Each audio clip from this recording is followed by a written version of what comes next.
This week from AL-Musawat Radio.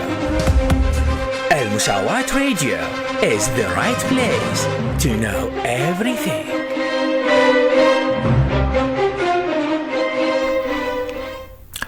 Welcome to all of you, dear listeners. This is the weekly news coverage coming your way with This Week from Al-Musawat radio station. And the beginning goes with the repercussions of the latest Turkish bombardment. The Security Council condemns the Turkish attack in Duhok province of Iraq, reiterating support for the independence, sovereignty, unity, and territorial integrity of Iraq. The Secretary General of the United Nations, Antonio Guterres, calls for an urgent investigation into the artillery shelling of Duhok. United Nations Secretary General Special Representative for Iraq and Head of the United Nations Assistance Mission for Iraq, UNAMI, Jenan Blashart, confirms that Iraq is demanding the withdrawal of Turkish forces from its lands. Iraq Parliament decides to form a joint committee to investigate the facts at the site of the Turkish attack in Duhok.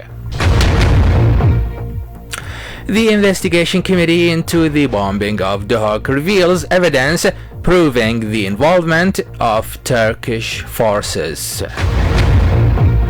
Minister of Foreign Affairs Fouad Hussein confirms a governmental desire to find appropriate solutions with Turkey away from escalation.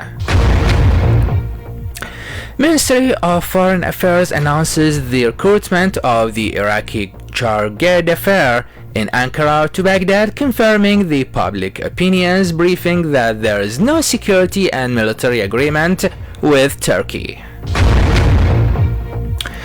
Ministry of Foreign Affairs sends a letter of complaint to the Security Council to hold an emergency session on the Turkish aggression, confirming that Iraq's role will be important in the Arab Summit due to be held in early October in Algeria. Army Chief of Staff Lieutenant General Abdelamir Yarallah reveals the state of Turkish forces incursion in northern Iraq, confirming that there is an increased incursion of the Turkish forces and the occupation of many areas, and the number of points has increased to reach 100 points inside Iraqi territory and in a few distances away from the areas of Zako and Ahmadiyya areas in Duhok. Tourism Authority confirms that the Turkish targeting of a resort in Zako will not affect tourism in Iraq.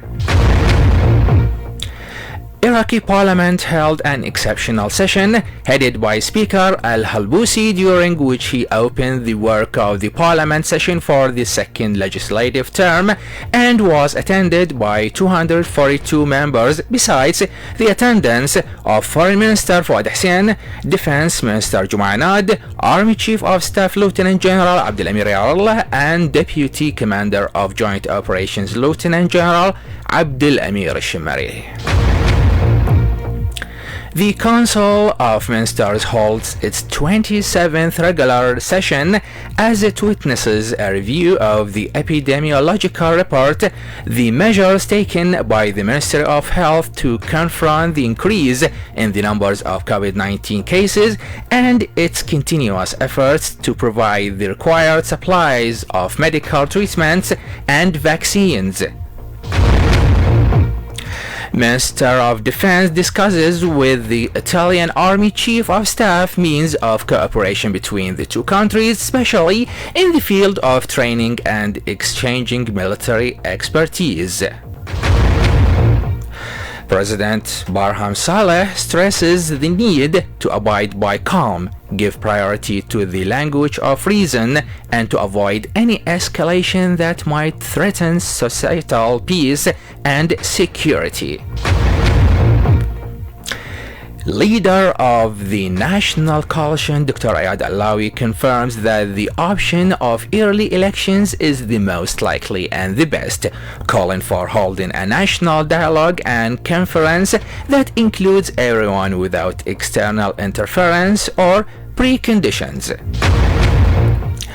Central Bank Governor confirms that the banking sector is making progress on various levels, such as banking services and the rest of the indicators, that it is constantly rising. The governor of the French Central Bank praises Iraq's efforts in combating money laundering and financing terrorism and developing banking relations between the two countries, confirming that the French banking sector is open to its Iraqi counterpart, especially with regard to facilitating transfers and banking relations. French company Taif reveals the content of the contract concluded with Iraq regarding the radar system, disclosing the advantages of the GM403 radar. According to a survey conducted by State Organization for Marketing of Oil, SOMO, Iraq yielded over $11 billion from crude sales in June. Energy Information Administration EIA reveals U.S. crude oil imports from Iraq averaged 456,000 barrels per day last week. Iraqi drilling company announces the completion of drilling and reclamation operations for 92 oil wells during the current year, confirming that these drilling and reclamation operations were carried out for the benefit of the national and international companies in the Iraqi oil fields. Ministry of Oil counted the number of completed wells during the current year 2022, revealing strategic plans to implement projects for drilling and reclamation of oil wells. The financial advisor to the Prime Minister Mizhar, Ahmed Salah, determines three important solutions that monetary policy pursues to confront inflationary prices, confirming that economic policy in Iraq plays a significant role in maintaining stability. Al-Rafidain Bank actually provides $50 million loans for rehabilitation and construction of residential homes. A parliamentary committee recommends the full suspension of the country's agricultural plan. Parliamentary Reconstruction and Services Committee reveals a plan of which roads and bridges act to be approved, noting the beginning goes with the construction of 8 investment roads in the capital Baghdad and other in Nineveh and Basra. The Directorate of Environment of the Qatar Governorate confirms its move to declare the marshes as disaster areas due to the problem of drought, warning of the consequences of an environmental disaster as a result of low water levels. The General Secretariat of the Council of Ministers announces it has signed a Memorandum of Understanding with the United Nations Development Programme on the Digital Transformation Project in Iraq. The Counter-Terrorism Service announces the arrest of an ISIS leader named Ahmed Salah, nicknamed Abu Rahma. Iraqi National Security Service announces the arrest of a narcotics trafficking network after pursuing its members in the capital Baghdad. Iraq and Saudi Arabia sign a memorandum of understanding for the reconstruction of Ibn al-Khatib Hospital.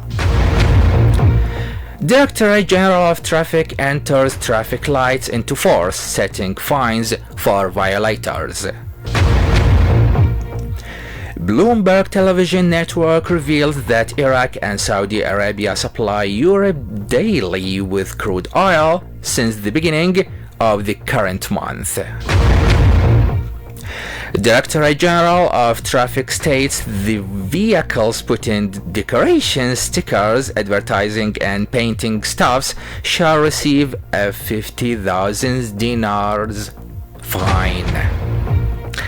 Civil Defense Corps struggled to bring a fire broke out at a cafe under control in Al-Mansur neighborhood in Baghdad. The International Labour Organization determines the rates of women's participation in the Iraqi labor market, expressing its concern about an indicator it described as dangerous, as it calls for understanding the reasons for women's reluctance to enter this market. Minister of Culture, Tourism and Antiquities states that the ministry is working on the remodeling of Baghdad along modern lines. Iraq receives 125 antiquities loaned from Germany, as Iraq's embassy to Germany in Berlin receives 125 artifacts by Susan Bullock from the Institute for Near Eastern Archaeology of the Free University of Berlin. Iraqi expatriate photographer Ihsan al-Jizani wins several international awards in the most famous competitions around the world for his photographic works. These document the reality of the marshes in southern Iraq. Resigned British Prime Minister Boris Johnson plans a visit to Ukraine to meet with President Vladimir Zelensky before he steps down as Prime Minister of Great Britain and leader of the Conservative Party, and leaves office on September 6th. United Nations World Health Organization declares a global emergency after the outbreak of monkeypox in more than 70 countries, planning to announce the level of preparedness for the disease. Forest fires claim 2 more lives in northern Morocco, as the fires in there have already killed 4 people since mid-July. Dozens of former Republican and Democratic officials announces a new national political third party to appeal to millions of voters they say are dismayed with what they see as America's dysfunctional two-party system, as the new party is called Forward. Candidates for next British Prime Minister pledged tough stance on China, including the current Foreign Secretary Liz Truss, who competes to take over from Boris Johnson. The Council of the European Union extends the restrictive measures currently in force in relation to certain sectors of the Russian economy for a period of 6 months until January 31st, 2023. A 7.1 magnitude earthquake hit northern Philippines, according to the U.S. Geological Survey. A team of scientists succeeds to recreate a perfume made by Babylonian Taputi, who carries the distinction of being the first female chemist and the first female perfume maker in Mesopotamia 3,200 years ago, as the team based their work on what Taputi herself had written on an ancient clay tablet, of which she described how to make this perfume in details. An Egyptian court demands the authorities to broadcast the execution of a young man who is convicted of murdering his university female classmate on air to achieve public deterrence. 2 Saudi sisters' bodies found in Australia, as police are still baffled, whilst reports state that sisters Asra Abdullah Al-Sahli, 24 years old, and Amal Abdullah Sahli, 3 years old, were found dead on June 7th in separate beds at home in the suburb of Canterbury. Human Rights Watch says Morocco is imprisoning journalists after flawed trials on non-political charges in order to silence them. Floods kill at least 21 people in Iran, whilst at least 55 people were rescued. World Cup 2022 in Qatar to use interceptor drones to help protect stadiums, as 14 technologies will provide those unmanned aerial vehicles following an agreement with Qatar's Interior Ministry. The end of this week's news coverage. Stay tuned to AL-Musawat radio station. Please accept the best regards from me, your host, right here behind the mic, Taif najjar, and from the producer right there behind the mixer, Ahmed Salah. Join us next week. Have a nice day and goodbye.